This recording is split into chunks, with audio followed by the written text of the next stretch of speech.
In this presentation, I'll be sharing with you how to invest strategically during a bear market.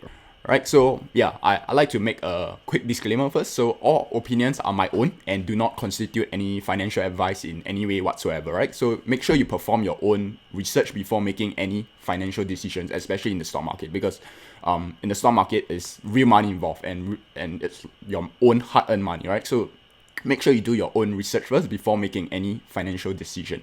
All right, so let's get started.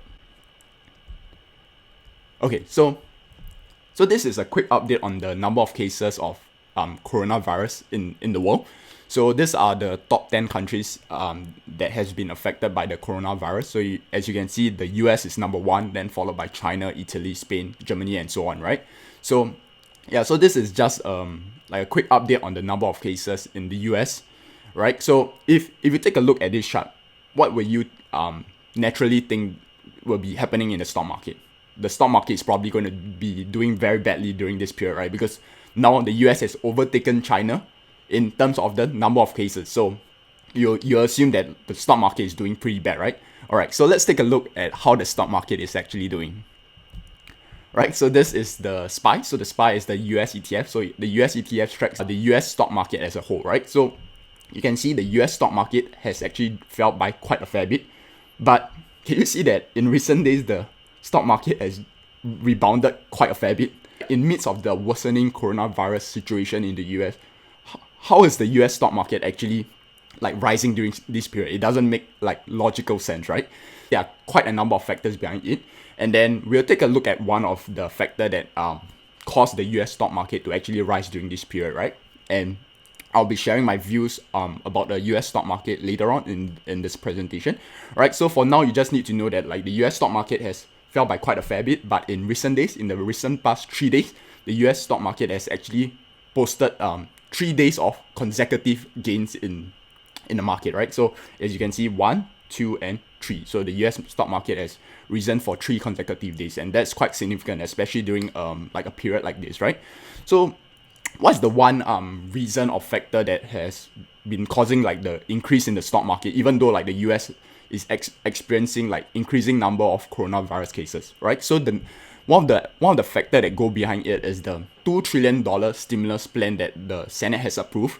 So this plan is basically the Fed is pumping $2 trillion into the US market and everything, right? So they are giving out to self-employed people, they are giving out to small businesses, they are giving out to households, they are giving out to families and everything, right? So the amount that they are giving out to the US people it amounts to $2 trillion, right?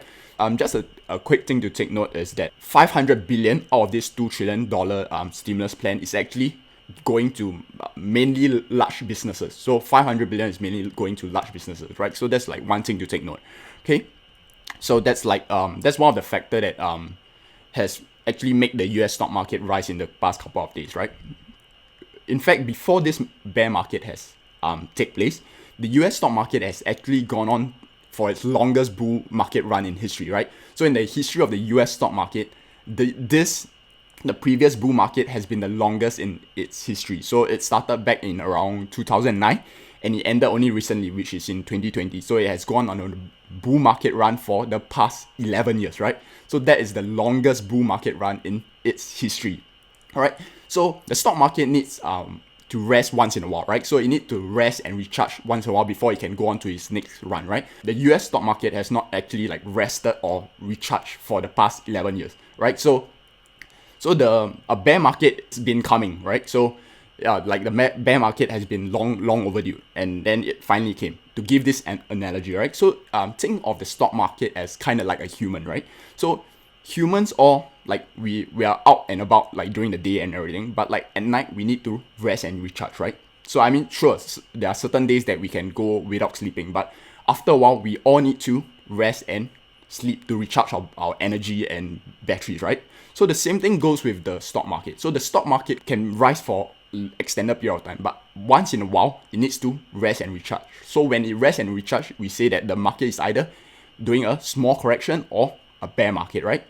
So in this case, when the market is resting now, it is in a bear market. A bear market is necessary once in a while in the stock market so that the stock market can rest and recharge. Now that the stock market is like resting and recharging its batteries for its next run, the US Senate and the Fed is actually not allowing the market to rest properly and recharge before its next run. So what it's doing is basically the stock market says like, okay, it's time for me to rest and sleep for the night, right? So you want to recharge its batteries for a while. But what is happening is that the US Fed are trying to say to the stock market, like, Mr. Stock Market, you might be feeling tired, but you shouldn't sleep. So instead of you sleeping, let me put you on an IV drip of coffee, right? So that's basically this picture. Let me put you on an IV drip of coffee, and you feel better. Like you won't feel tired anymore. So what do you guys think of a solution like that, right? So yeah, like sure, like caffeine and coffee will help us recharge our energies for a while, but it's not a long-term sustainable solution, right? So the same thing goes with the stimulus package. Like yeah, in the short term it might boost the economy, but in the long term it's not very good for the stock market, right? So that is like a bit of the background of the US stock market. So the next thing is, you might be wondering, so what is my investing strategy, right? What am I doing, right? So I'm doing a strategic dollar cost averaging. So there's a reason why I use the word strategic, right? Because I feel that the term dollar cost averaging is being thrown around a lot right now, right? Everyone's like saying like, oh, the stock market is going down, so let's just keep buying and do dollar cost averaging, right? So yeah, sure, like the advice is sound and good. I definitely agree with that. But the thing is, I believe that instead of like blindly and randomly doing dollar cost averaging, we do strategic dollar cost averaging. And that is what I'm doing right now. And this is also one of the strategy that I'm planning to share with you in today's presentation. So just take note that instead of like blindly and randomly doing dollar cost averaging, a better and more systematic or strategic way of doing dollar cost averaging is the strategy that I'm going to share with you in this presentation, right? So let's continue, right? So okay, so let me show you what I mean by strategic dollar cost averaging. Okay, so let me take on. Okay, right. So if you guys don't know, that's the stock market don't usually go up in a straight line or fall in a straight line, right? So usually it follows this pattern right here. Right, so it usually follows this pattern when it's going up, right? So it doesn't go up in a straight line. It usually goes up, goes down, goes up, goes down, goes up, goes down, goes up, right? So that is the one that's how the stock market usually moves up. It doesn't go up in a straight line, right? So it moves up like that. So for example, if you want to do dollar cost averaging when the stock market is when it's going up, where do you think is the ideal place to do your dollar cost averaging? Right? So the ideal place would be doing it at this point, right? So you want to do it at this point. You want to do it at this point. You want to do it at this point, right? So why do we want to do it at this point, right? So we do it at this point because prices have a higher probability of rising up, right? So we want to make sure that when we buy at a point where the prices are more likely to rise in the near future and the long-term future rather than falling. So what do I mean by that? Right, so let's take a look at another example. So let's say if instead of buying at this point, what if we buy at this point, right? So let me change the color of this thing. Okay, wait.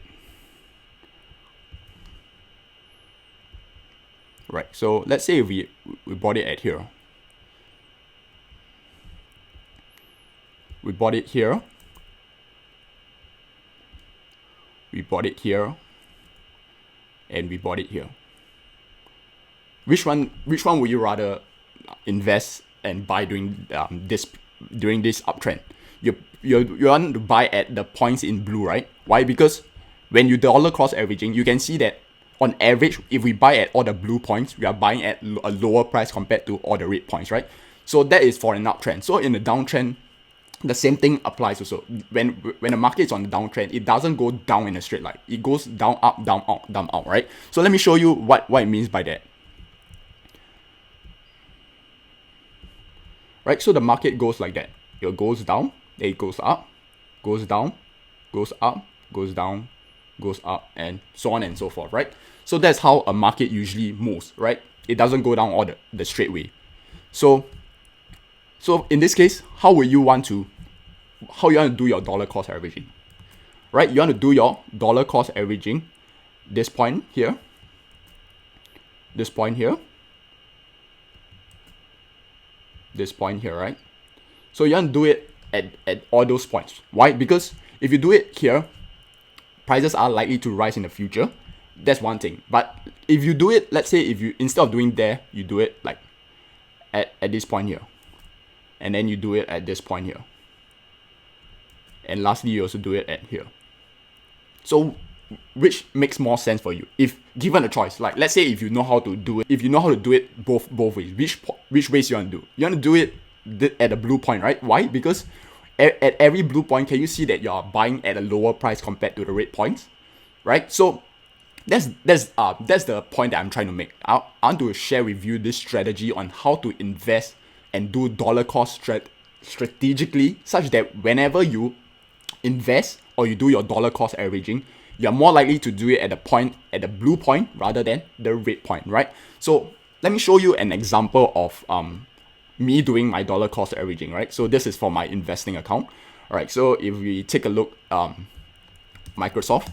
So if you guys have not checked my video on the top 5 stocks to buy during this recession, make sure you check out the video there, because in that video I share with you the top 5 stocks that I'm looking at and I'm placing on my watch list, right? So Microsoft is one of the stock that I mentioned in that video. So let's take a look at Microsoft, right?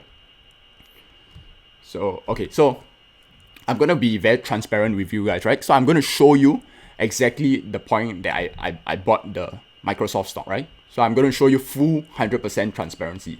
So I'm gonna show you my trade, right? So can you see it? I bought it at this point, right? So I bought it at 137.57. So at this red candle, right? So what do I mean by invest strategically during a recession? So this is what I mean, right? So can you see that from here, the prices fell by quite a fair bit, right? So why do I buy at this point? So there are two main reasons why I buy at this point. And then can you see after I bought, prices start to rise by quite a fair bit, right? So this 3 days rise also correspond to the 3-day rise in the US stock market, right? So let me share with you why I bought it at this point and why I do my dollar cost averaging at this point and not say at like this point or something, right? Okay, so there are two main reasons why I do my dollar cost averaging at this point. So the first reason is, can you see that there's a support level here? All right, so if you guys don't know about support level, make sure you check out my video on support levels, right? Support and resistance level. So just to give you a quick overview of what a support level is. A support level is kind of like a price floor. So a price floor is basically when prices reach the price floor, it tends to bounce back up, right? So that's what a support level does, right? So when the price reach the support level, can you see that prices tend to rise back up? So that's the first one. The second one is there's a lower trend line here. So a lower trend line is also similar to a support level, just that a support level is a horizontal one, and then the lower trend line is a diagonal support level, right? So there are two support levels here. So what this indicates to me is that when there's a confluence of support levels at a certain point, it indicates to me that prices are likely to rise during at this point, right? So as you can see, then I bought it at this point, and then prices rose after that, right? But the thing is, like I mentioned earlier in the presentation also, I'm not very optimistic that the market has fully recovered, right? What I believe is the market is doing a short correction during this period. So what do I mean by that, right? So let's take a look at the diagram, right? So just now I mentioned that when the stock market falls, it doesn't fall in a straight line, right? It falls down, then it goes up, falls down, goes up, falls down, goes up, right? So what is happening during this period, I believe, and I analyze, is because I use different like indicators and everything. The indicators are telling me that prices are like at this point, right? So it fall by quite a fair bit, and right now the market is doing a short correction. So we know that the market doesn't fall in straight line; it will go up a bit, right? So at this point, I want to buy at these blue points, right? So can you see that it corresponds to here? Like I will buy it at the blue point. So when I buy it at the blue points, after that, what will happen to prices? If I buy it here, prices tend to rise back up, right? So can you see it? When I buy it here, prices tend to rise back up. So so some people might be wondering like, hey Linus, what you're trying to do is you're trying to pick the bottom, right? So yeah, like some critics will say like, oh, you're trying to pick the bottom and no one can pick the bottom. And I totally agree with that. I'm not trying to pick the bottom. What I'm trying to do is I'm trying to buy at a point where prices are likely to rise in the future and then it will fall after that. So right now, I'm not saying this is at the bottom, right? I believe prices will fall back down and it might even fall below that, and I'm okay with that, right? So basically what I'm doing is I'm dollar cost averaging at all these blue points, right? So am I trying to pick the bottom here? No, right? Because what I'm trying to do is I'm buying at this point and then it rise, it fall back down, then I'm buying here again. So at this point, I'm not trying to pick the bottom. I'm just trying to buy at a point where prices are likely to rise back up, and then after that it falls here, then I'm buying here again. So can you see that at this point it's not the bottom, and at this point it's also not the bottom, and at this point it may or might not be a bottom. So what I'm basically trying to do is I'm trying to buy at all these points, right? So that is a bit of how I do my investment for my investment account. Warren Buffett once said, be fearful when others are greedy and be greedy when others are fearful. In times like this, it's fine to feel fearful because the situation is serious. But it is also times like this that separates the good from the great investors. In times like this, it is a great opportunity to buy fundamentally good companies at a great discount. But make sure to only buy fundamentally good companies, because if you buy crappy companies during this period and if these companies go under, you can lose everything. So make sure to only buy fundamentally good companies and buy them at strategic points as I have shared with you in this video.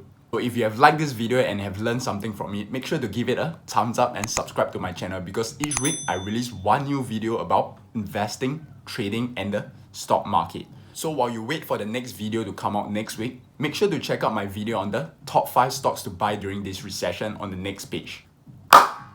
To your financial success.